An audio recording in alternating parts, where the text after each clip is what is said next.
दोस्तों नमस्कार। आज हम बात करेंगे जीवन से जुड़े एक इम्पॉर्टेंट टॉपिक पर, जिसे हम इच्छा मृत्यु या यूथनेसिया के नाम से जानते हैं।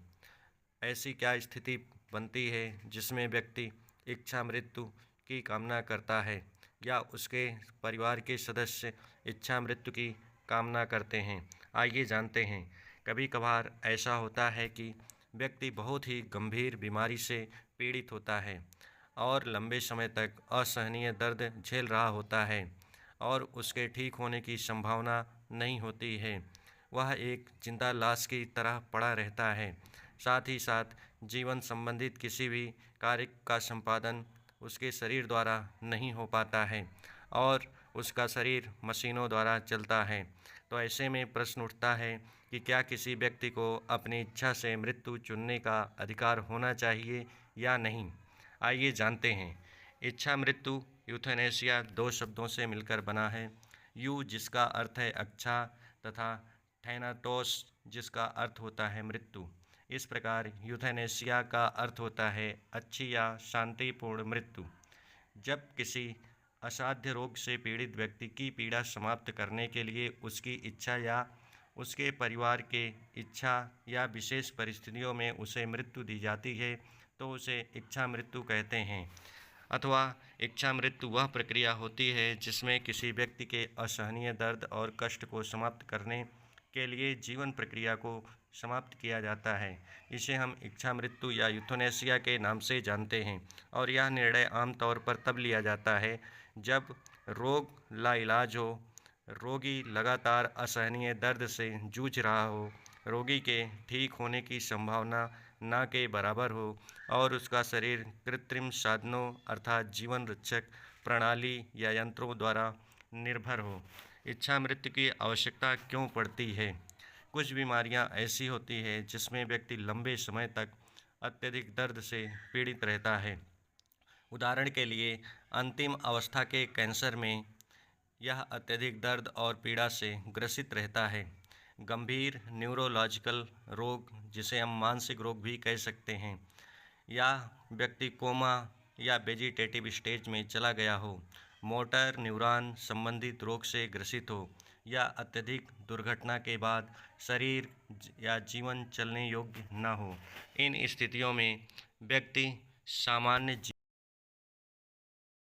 जीवन कारण उसके शरीर के अंग काम करना बंद कर देते हैं।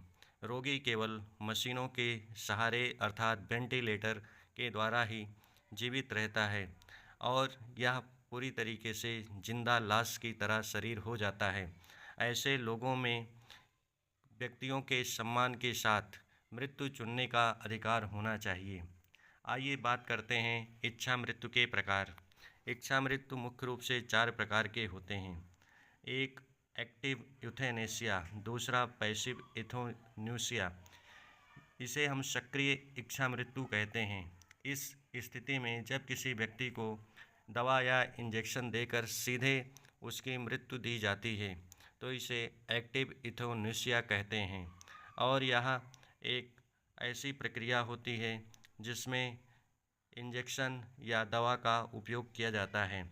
इसमें डॉक्टर ऐसी दवा देता है कि रोगी की मृत्यु हो जाती है, लेकिन यह तरीका कई देशों में अवैध है। साथ ही साथ यह नैतिकता के रोग के लिए नैतिकता का पतन भी देखा जाता है।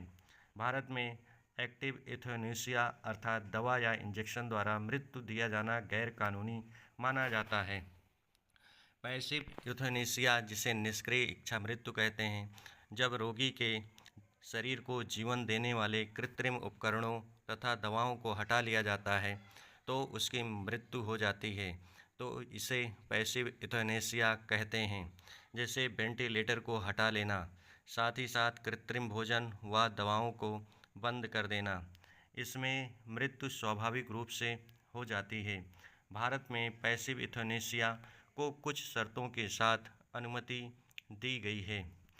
वॉलुंटरी यूथेनेसिया, स्वैच्छिक इच्छा मृत्यु, जब किसी रोगी स्वयं की मृत्यु की अनुमति देता है तो उसे वॉलुंटरी यूथेनेसिया कहा जाता है।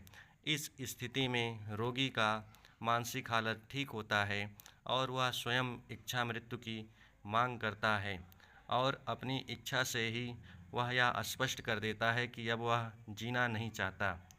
अगला टॉपिक है नॉन वॉल्यूमेंट्री यूथनेसिया।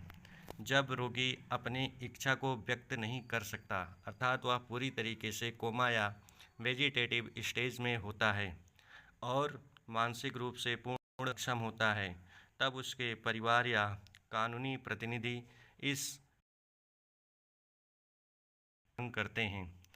हम बात करेंगे भारत में इच्छा मृत्यु का कानून लंबे समय से अस्पष्ट नहीं था, लेकिन कुछ मामलों में सुप्रीम कोर्ट ने इसे दिशा निर्देश दिए हैं।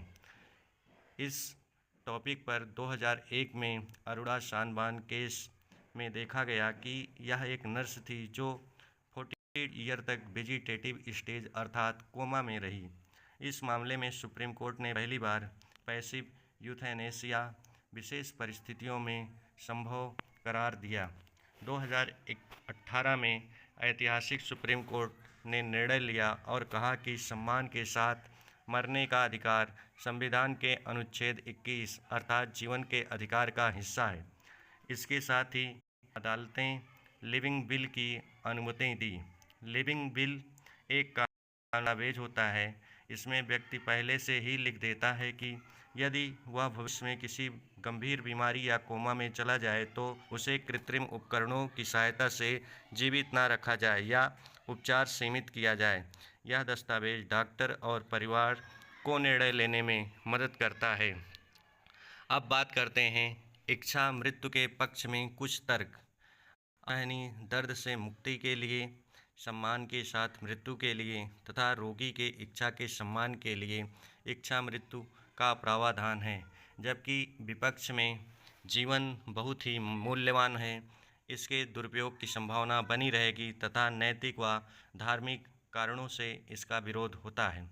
इसलिए यह विषय चिकित्सा, कानून और नैतिकता तीनों से जुड़ा है। इच्छा मृत्यु एक जटिल प्रक्रिया व संवेदनशील विषय है। एक तरफ तो मानव जीवन की रक्षा करना आवश्यक है, दूसरी तरफ असहनीय पीड़ा में जी रहे व्यक्ति को गरिमा के साथ मृत्यु देने का प्रश्न भी महत्वपूर्ण है। भारत में एक्टिव यूथनेसिया अवैध है।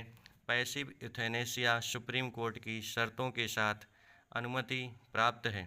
भविष्य में इस विषय पर स्पष्ट कानून बनने की संभावना है, जिससे गंभीर रूप से बीमार, कैंसरग्रस्त या कोमा अथवा वेजिटेटिव स्टेज में गए व्यक्तियों को आसानी से इच्छा मृत्यु दिया जा सके और जीवन रक्षक प्रणाली से चल रहे, लंबे समय से चल रहे रोगियों को उनके जीवन से मुक्ति प्रदान किया जा सके।